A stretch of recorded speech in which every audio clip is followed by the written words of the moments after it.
Bon, aujourd'hui, il faut qu'on parle iPhone. En effet, on est 6 mois après le lancement des iPhone 14, et donc on est à 6 mois du lancement des iPhone 15. Et c'est dans cet entre-deux, dans le creux de la vague, qu'Apple a annoncé une nouvelle couleur pour ses iPhone 14, jaune, et c'est pas sans nous rappeler la grande époque de l'iPhone 5C, ou encore de l'iPhone 11, et bien sûr vous connaissez mon amour pour le jaune, donc je l'ai acheté, cet iPhone 14, en jaune. J'ai craqué. Mais c'est en fait surtout pour moi l'occasion de vous faire un retour 6 mois après son lancement, le retour d'un iPhone que j'avais boycotté à sa sortie, et 10 jours après avoir mis ma carte SIM dedans, je pense que je me suis un petit peu trompé à son sujet. Alors attention, tout ce que je vous ai dit lors du lancement en septembre 2022 et un mois après lors de mon test de l'iPhone 14 Plus est toujours valable. Cette gamme d'iPhone 14 est une gamme profondément bâtarde, avec des limitations qui sont bien réelles. Et ces limitations, on les constate déjà sur l'écran, un écran qui n'a pas réellement évolué depuis l'iPhone 12, avec ses bordures uniformes tout autour de l'écran, mais un peu larges vu les standards de 2023. Un écran OLED avec une encoche et un taux de rafraîchissement à 60 Hz. Et oui, en 2023, sur un téléphone haut de gamme, Apple propose encore et toujours un écran avec une jolie encoche, limitée dans son taux de rafraîchissement. Seulement 60 Hz, c'est dommage. Apple maîtrise bien la technologie maintenant, sur ses iPhone Pro, ses MacBook Pro, ses iPad Pro, mais cet iPhone 14 n'est pas Pro, il ne bénéficie donc pas de ce haut taux de rafraîchissement si appréciable. Surtout, la technologie ProMotion, si elle permet d'aller jusqu'à 120 Hz, permet aussi de baisser fortement le taux de rafraîchissement dans des scénarios adéquats, ce qui permet d'économiser pas mal de batterie. Là, on l'a pas, et l'autonomie de cet iPhone 14 est très correcte, mais loin de tout record. Et c'est d'ailleurs à cause de cet écran au taux de rafraîchissement fixe que le mode Always On Display, qui permet d'afficher des informations en continu sur l'écran de veille, n'est pas disponible non plus, une fonctionnalité pourtant présente même sur les téléphones à moins de 200 € sur Android. Autre problème de cet iPhone 14, on retrouve ici le même processeur que sur l'iPhone 13. C'est la première fois qu'Apple fait ce move-là, d'équiper un iPhone de la série principale avec le même processeur 2 années d'affilée, et donc on ne bénéficie pas du petit boost de performance qu'a l'iPhone 14 Pro, et c'est bien dommage. Un retard qu'on constate aussi sur les caméras, comme depuis l'iPhone 7 Plus en 2016, il y a 7 ans, on a encore et toujours seulement 2 caméras à l'arrière. Mais ici, il s'agit d'un module ultra grand angle et d'un module grand angle. Mais pas de zoom ou encore d'autofocus sur l'ultra grand angle. Dommage de ne pas avoir de zoom et de perdre cette polyvalence en termes de distance. Et puis les caméras sont bonnes, mais pas parfaites. On a toujours cette tendance à cramer les hautes lumières dans les scènes à fort contraste, et à ce niveau-là, le Pixel 6a à 300 € fait mieux, mais on a aussi une balance des blancs parfois trop chaude et une caméra frontale ignoble en basse lumière. Enfin, si en introduction de vidéo je vous parlais de l'iPhone 15, eh bien c'était pas pour rien, puisque cet iPhone 15 sera à coup sûr une grosse révolution pour Apple, pour ses utilisateurs et surtout pour l'iPhone, avec l'abandon du port Lightning au profit d'un port USB-C, une révolution vraiment attendue. Et donc l'iPhone 14, toujours équipé de ce petit port Lightning, souffre du même fléau infligé à l'iPhone 4S, puisque à l'époque, plus personne ne voulait de connecteur à broche, démodé et surtout dépassé techniquement. Et toutes ces limitations qu'on vient de voir ensemble prennent une dimension tout autre quand on remet tout ça au niveau du prix. Plus de 1000 €, un prix en plus en augmentation par rapport à l'iPhone 13, alors que globalement, vous l'avez compris, il n'y a pas une grosse évolution. Et évidemment, les conséquences de telles limitations à un tel prix ne se sont pas fait attendre. Les ventes des iPhone 14 et 14 Plus sont assez décevantes pour Apple, et c'est là que la situation s'inverse pour nous. Apple n'a pas 15 000 solutions, il n'échappe pas aux lois du marché, il n'a qu'une seule vraie solution, baisser les prix. Et c'est une baisse de prix que l'on observe déjà 6 mois après son lancement, puisque chez certains marchands, on le retrouve à presque 20% moins cher qu'à son lancement, et à 20% moins cher, presque 800 €.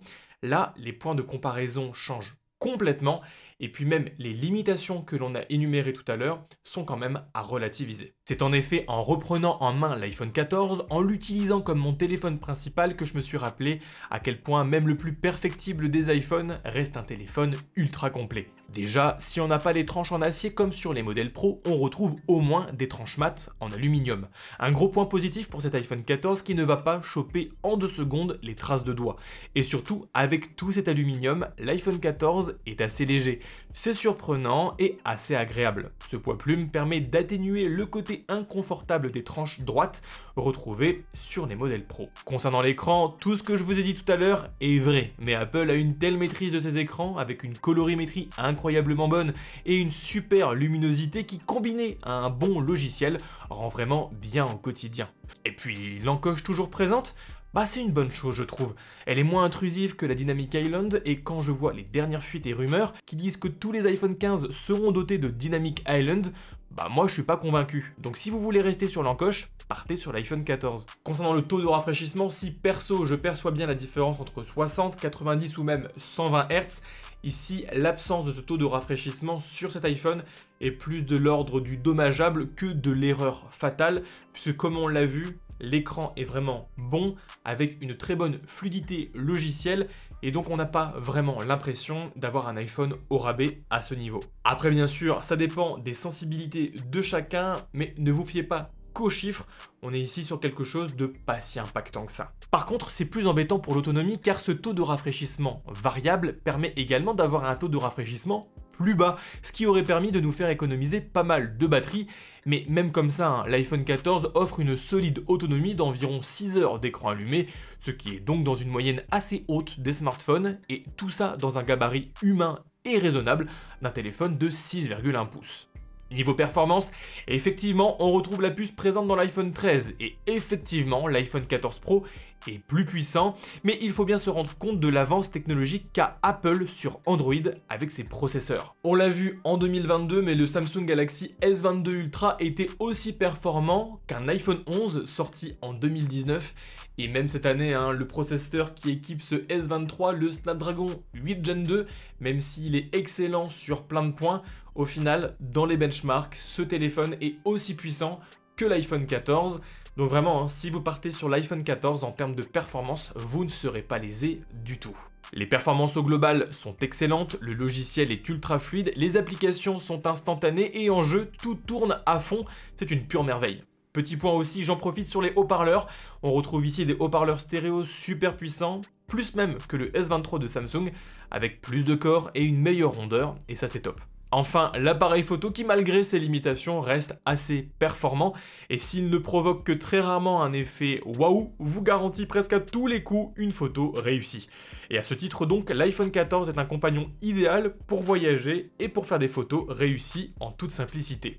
Les photos sont assez fidèles à la réalité, le mode nuit est très performant et surtout je ne vois personne en parler mais l'iPhone 14 Pro a un énorme problème au niveau de son focus de près puisqu'avec son gros capteur de 48 mégapixels, j'ai mesuré jusqu'à 16 cm pour avoir un focus fiable.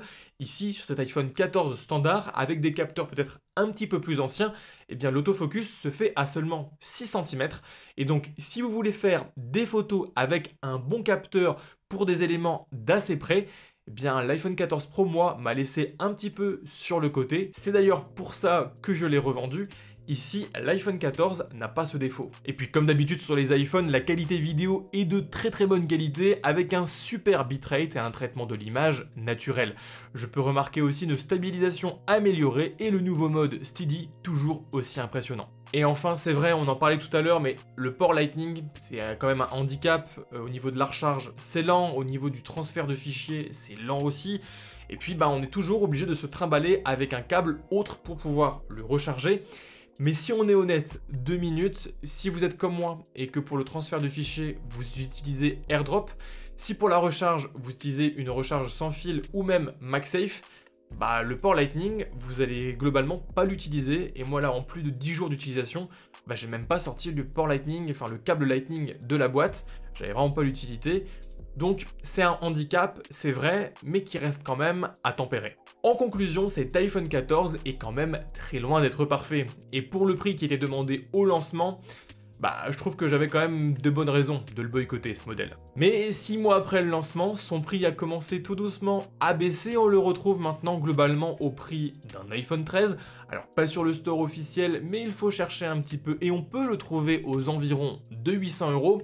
Et pour ce prix, il offre énormément. Et alors oui, c'est vrai que par rapport à un iPhone 13, cet iPhone 14 apparaît un petit peu fade, pas vraiment de grosses nouveautés, bah du coup ne changez pas, mais pour tous les autres, pour 95% des utilisateurs, même les plus exigeants, cet iPhone 14 fait parfaitement l'affaire, et surtout n'oubliez pas, ici sur un iPhone, on est sur un nouvel iPhone qui pourra du coup avoir entre 5 à 6 ans de mise à jour, et ça c'est pas négligeable. Bref, cette vidéo c'était surtout pour vous montrer ce nouveau coloris en jaune, un coloris que j'apprécie énormément.